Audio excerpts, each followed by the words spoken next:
In this video, we'll demonstrate backward pass and gradient computation in PyTorch.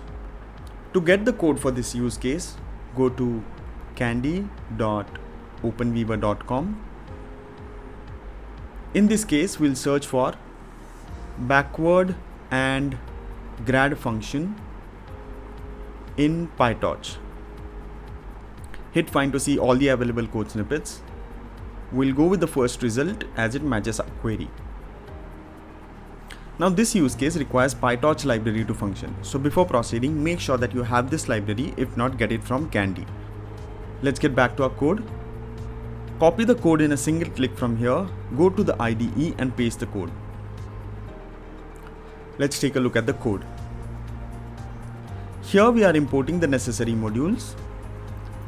Here a tensor x is created and wrapped in a variable object.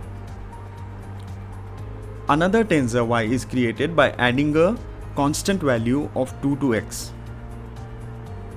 Then a tensor z is created by squaring y element wise. And here back propagation is performed by calling the backward method on z.